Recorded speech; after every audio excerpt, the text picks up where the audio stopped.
আমি শিপ্রা মজুমদার আজকে আবার একটা ব্লগ ভিডিও নিয়ে তোমাদের কাছে চলে এসেছি। আজকেও আমার ব্লগ ভিডিওটা হবে 108 মন্দির দেখাবো তোমাদেরকে। আগের দিনও দেখিয়েছিলাম, এটা হলো দ্বিতীয় পর্ব। এখানে দেখো নন্দী মহারাজের একটা মূর্তি আছে, দেখালাম। আর যেগুলো দেখানো হয়নি, যেই মন্দিরগুলো দেখানো হয়নি সেইগুলো আজকে তোমাদেরকে দেখাবো। এই 108 মন্দির 1788 খ্রিস্টাব্দে স্থাপিত হয়েছে। অনেক নাম আছে।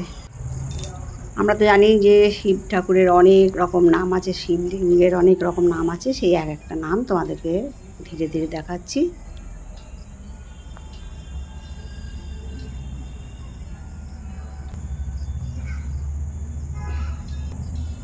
তোমরা দেখতে পাচ্ছ, তাই আমি মুখে আর বলে দিচ্ছি না। একটা একটা একটা একটা করে করতে করতে করতে করতে আমরা প্রত্যেকটা মন্দিরের আমরা দর্শন করে নিচ্ছি।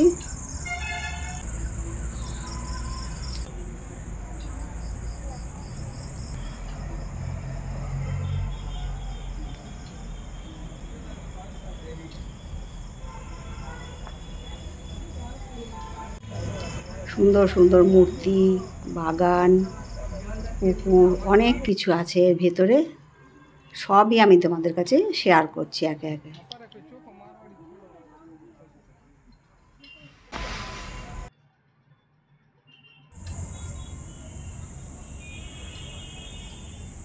এত সুন্দর পরিবেশ, মনটা একদম শান্ত হয়ে যায়।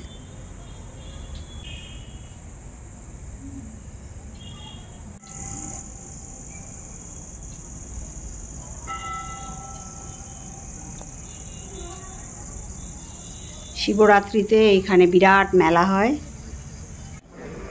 হাজার হাজার মানুষ আসেন, তারা বাবার মাথায় জল ঢালতে আসেন।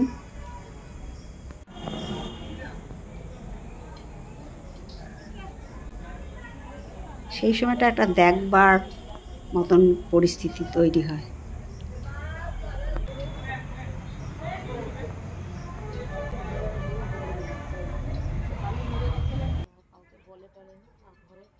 তোমরা প্রত্যেকটা মন্দিরের দেখতে পাচ্ছ উপরে নাম লেখা আছে।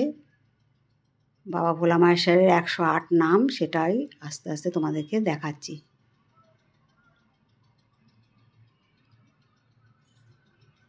মন্দিরটা খুব সুন্দর, বাগান টাগান দিয়ে ঘেরা। আর এখানে দুটো মন্দির আছে।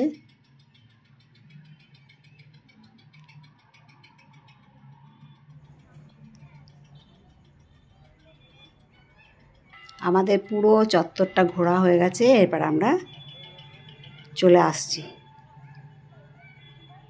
সব বাচ্চারা দেখো খেলছে, যাদের সব মায়েদের সাথে এসছে।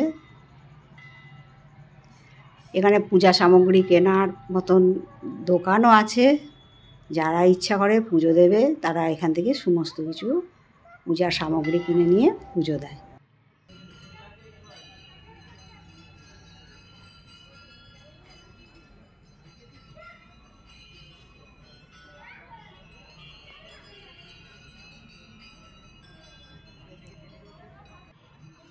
দেখো এখানে বর্ধমান রাজমহিষী বিষ্ণুকুমারী দেবী স্বপ্নে এই তীর্থস্থানটা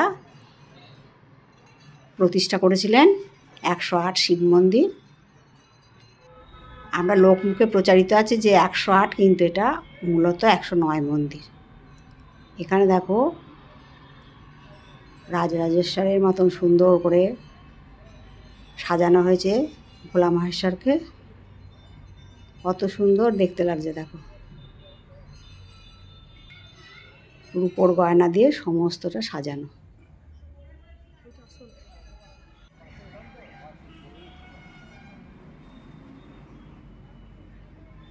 এবার আমরা ধীরে ধীরে বেরিয়ে আসছি।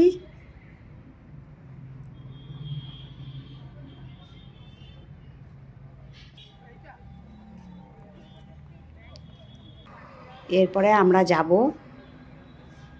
আমাদের এখানে মা সর্বমঙ্গলার মন্দিরে। সমস্ত ভিডিওটা আবার তোমাদেরকে একটুখানি পুরো মন্দির চত্বরটা আর একটুখানি দেখিয়ে দিলাম। এবার আমরা চলে এসেছি মা সর্বমঙ্গলা মন্দিরে। মা সর্বমঙ্গলা মন্দির আমাদের বর্ধমানের মানে এত প্রিয় মা, সবার প্রিয়। এই মন্দির স্থাপিত হয়েছিল 1702 খ্রিস্টাব্দে।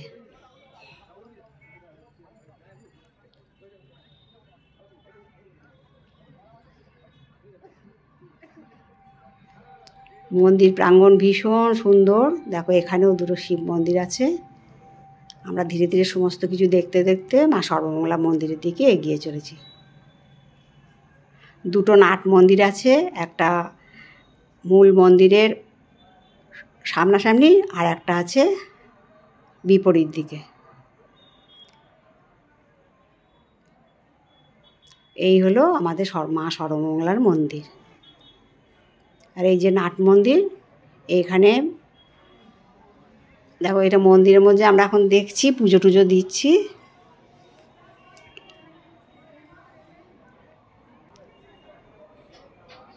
তোমাদেরকে সমস্তটা দেখিয়ে দিচ্ছি। আর এইখানে যে নাট মন্দিরটা আছে, এখানে দেখো এক দম্পতির বিবাহ হচ্ছে। এইখানে বিয়ে অনুষ্ঠান, উপনয়ন, অন্নপ্রাশন, শুভ কাজ খুব এখানে হয়। আমরা এখানে একটু বসে গল্পগুজব করছি। দেখো বর বউকে, আমরা আসার একটু আগে তাদের সিঁদুরদান হয়ে গেল। এখানে এসে মনটা ভীষণ শান্তি লাভ করে। যতক্ষণই বসে থাকো না কেন এখান থেকে যেন আর যেতে ইচ্ছে করে না। আজকের পর্বটা তোমাদের কেমন লাগলো জানিও। এটা আমার দ্বিতীয় পর্ব এবং শেষ পর্ব। আশা করি তোমাদের ভালো লেগেছে। যদি ভালো লাগে লাইক, শেয়ার, কমেন্ট আর সাবস্ক্রাইব করে আমার চ্যানেলের পাশে থেকো। আর যদি নতুন বন্ধু এসে থাকো তোমরা অবশ্যই আমার চ্যানেলে এসে সাবস্ক্রাইব করে দিও, বেল বাটনটা প্রেস করে দিয়ে অল নোটিফিকেশানটা অন করে দেবে, তাহলে সমস্ত ভিডিও তোমাদের কাছে পৌঁছে যাবে। আরেকবার তোমাদেরকে দেখিয়ে দিচ্ছি সমস্ত মন্দির চত্বর ঘুরে। দেখো এই খিলানগুলো কত সুন্দর কারুকার্য করা।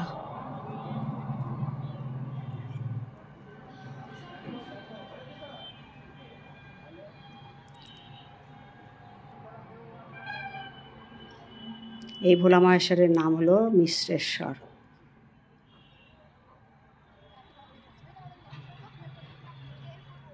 ফিরতে মোটেই মন চাইছে না, কিন্তু বাড়ি তো ফিরতেই হবে।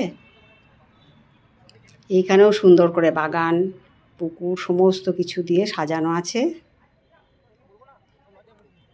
বিপত্তারিণী পুজোর সময় বা অন্যান্য অনুষ্ঠানে, দুর্গা পুজোর সময় ভীষণ জাঁকজমক করে মায়ের পুজো হয়।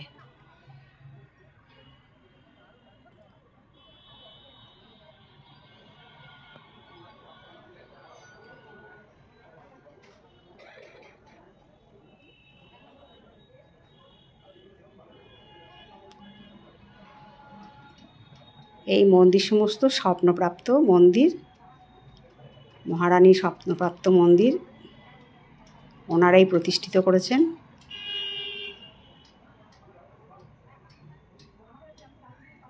এবার মা সর্বমঙ্গলাকে তোমাদেরকে দেখাচ্ছি, তোমরা দেখো।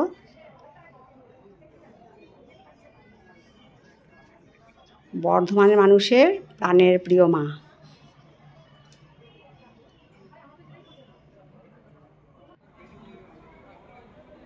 ভীষণ জাগ্রত।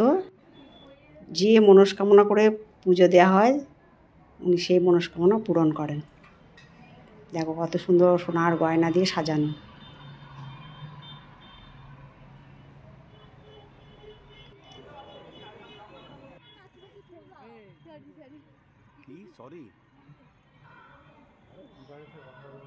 তাহলে আজকে আমি এই পর্যন্ত রাখলাম। পরবর্তী এপিসোডে আবার দেখা হবে, কেমন? টাটা।